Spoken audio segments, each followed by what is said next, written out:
Hello and welcome to our community spotlight. Today I have Jean Paul Tiendra Biego, right? Probably not right, but I'm giving it my best shot. And Tim Manchester. We're talking with Kingdom Investment International today. Hey, Jean Paul, tell people what that is. Well, Angie, it is always a joy to be on your show. Thank you for the opportunity and inviting us. Love your show. I am a fan. I'm always listening every time I'm on the radio, especially every morning with my coffee. It's a wonderful way to get my day started. But we are glad to be here and to share more about the work of Kingdom Investment International in Burkina Faso. We are really a non-profit organization serving alongside the body of Christ to come alongside the church in Burkina Faso to accelerate the gospel in that country holistically through holistic community economic development initiatives. When you say you do things that are economic development type, give me some specifics to help people understand what that really looks like. I mean, paint a picture for them, because I've been there with you, but they may not have been in Burkina Faso before to know what the need is and where it differs from what we're dealing with. Absolutely. Well, when you think about Burkina Faso, like the most of Africa, impoverished, very poor economically. You're talking about some of the lowest nations in the world in terms of GDP per capita. You will see some of the most sufferings in the world. And so we look for ways to combine the proclamation of the gospel and the demonstration of the gospel, sharing truth with the gospel, but also demonstrating that through mercy and justice and economic development initiatives that really become a very expressive way to communicate the gospel. That can be things like food security as we respond to food insecurity, water initiatives as you provide clean, safe drinking waters to people, widows care by coming alongside to restore the livelihood of widows and orphans, providing pathway for children who will not have attended school to be able to pursue education opportunity, especially girls. Those are some examples of things that we do over there to bridge the gap between faith and work through justice and mercy and compassion ministries that we believe is an expressive way of communicating the gospel in that context. Okay, good. Okay, and so we brought Tim Manchester with us today. Tim and I actually were on the team with you when we went to Burkina Faso back in 2017. And Tim, you are a stateside farmer, or if there's a agricultural, very specific what you do, but you actually helped out the farmers there. Right. We put on some extension type programs actually in Burkina Faso, and it worked out to be good timing for me because I retired from farming in 2016, and then this trip became available and I decided to go, as you said. And prior to that, I had been doing some research on Burkina Faso and agriculture in general, and I found that Ohio State University was putting on a meeting in Burkina Faso, of all places, that year that we went. So it turned out to be shortly after we were there, but through that experience, I connected with a man by the name, a Dr. Rafiq Islam from Ohio State University, and found out that he had had a grad student from Burkina Faso just the year earlier, and her name was Dr. Bondago. We were not able to connect on that first trip, but we did connect the second trip, and she helped us put on informational meetings for farmers at that time. Wow, that's really cool. So this is just another way, we were talking economic development, John Paul, to help with the growing and helping them have their own businesses. Absolutely, absolutely. So, Angie, if you think about food security or food insecurity around the world, over 820 million people do not know where the next meals are coming from. And that is a constant reality. And of course, when you think about nations like Africa with constant instability for various reasons, food insecurity is one of the biggest challenges facing not only Burkina Faso, but a bulk of Africa. And also in that part of the world, 4 out of 5 people, their livelihood come from subsistence farming. And so we are with Tim and the work of Kingdom Investment as an organization, we are looking for ways that we can come alongside to train and equip farmers and to give them the tool that they need for efficient in farming techniques. And which, of course, Tim has great extensive knowledge of this. And so tell me about where it's at right now and what kind of exciting things are happening in this particular ministry. Well, Go ahead, Tim. right now we're getting ready to ship a tractor and some implements over to Burkina Faso. We've just been working on filling a container headed for Burkina Faso with tractor and implements. The tractor was donated from a group in Michigan.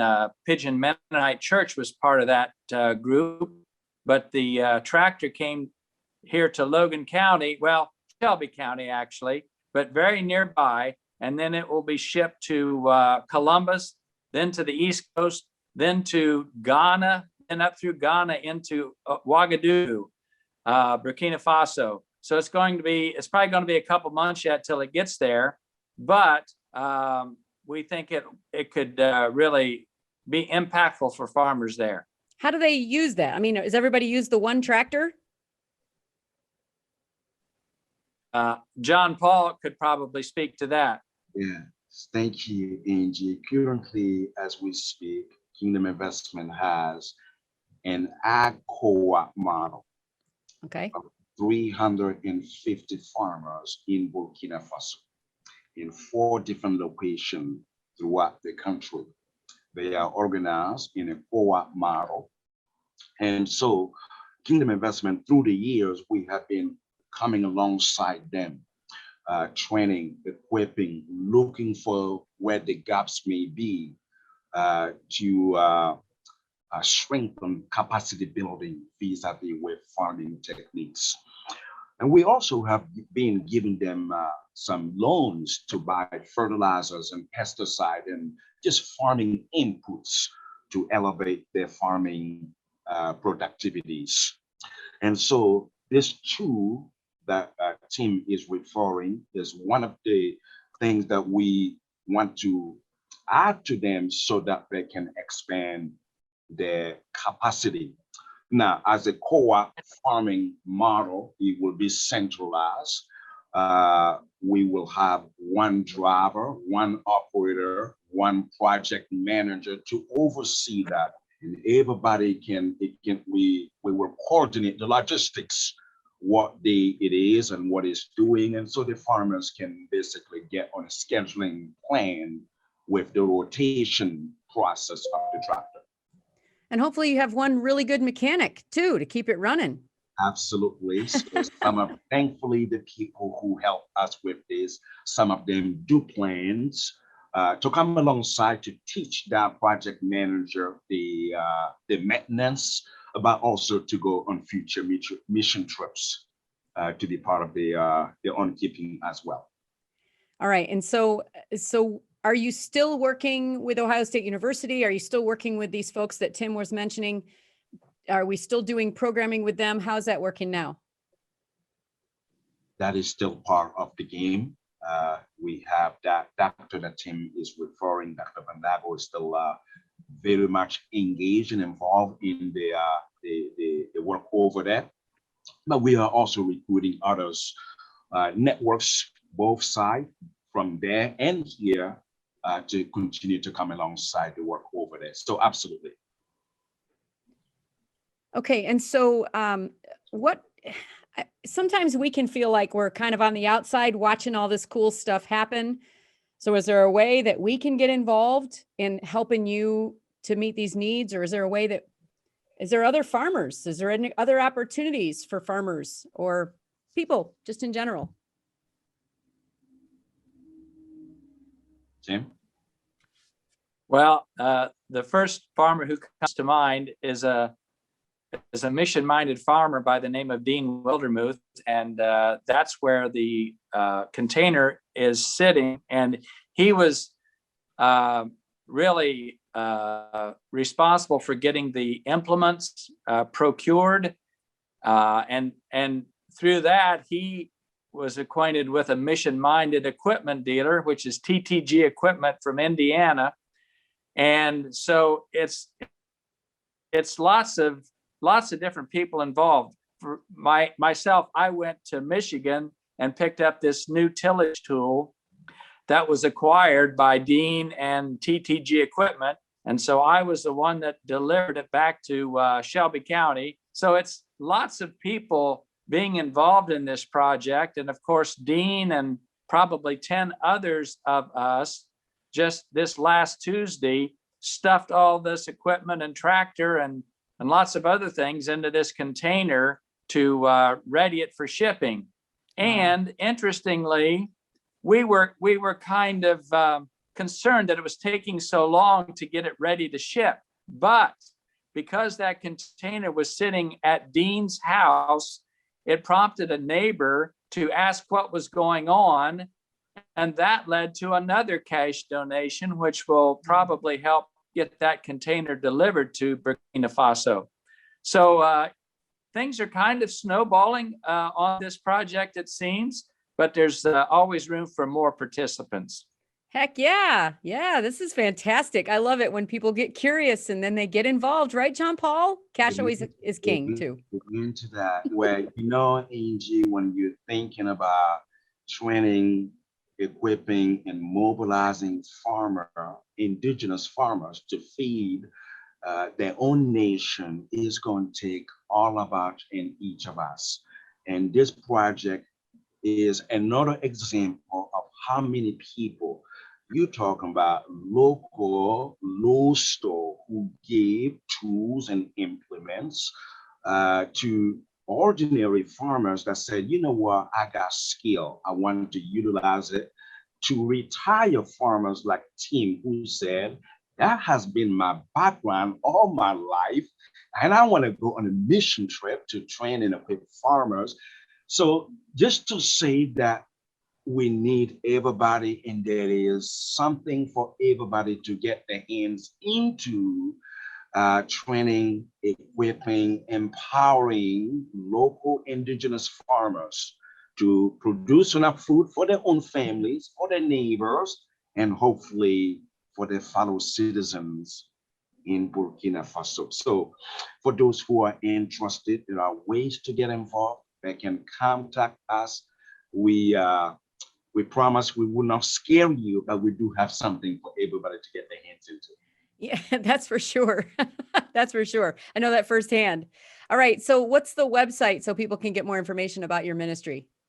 KingdomInvestment.org. Kingdom investment with no S.org. Or you can give us a call here at 614-675-6010. Or if you have a small group or club that want to hear more, by all means, reach out. We'll be happy to come and share. And Tim, has this filled a gap that you never thought you would fill in your life to get involved this way? Right. I never thought I'd be traveling to Burkina Faso to help them farm. And I should just be clear, their farming is much different than my farming. So I'm learning as much as they are probably in this process as well. Yeah. Wow. That's just very cool. God just knows what he's doing, doesn't he? He sure does. We're learning to trust his timing all the time. Yeah. Yeah. And we're praying that that tractor gets there safe and soon. Absolutely. Another interesting thing, I had a friend who works at Lowe's, and I said, hey, would you think they'd give me a good deal on some hand tools to ship to Burkina? Long story short, I think I got about $500 worth of mechanics tools for like $100 or $150 from Lowe's. So we are learning also how to ask. Yeah. And Right. people are ready and willing to help. Yeah. Yeah. People just need to know that there's an availability that they can jump in on. All right. Well, Tim's in and out there. It's good. Hey, I thank you so much for coming on and telling us about this, Jean Paul and Tim. It's good to be on your show, Angie. Thank you for having us. All right. Thanks, Tim, for coming out as well. Okay, hey, let's do this in person next time. Yeah, you got to love technology. All right. Yeah. Thanks for joining me for the Thank you. Community Spotlight.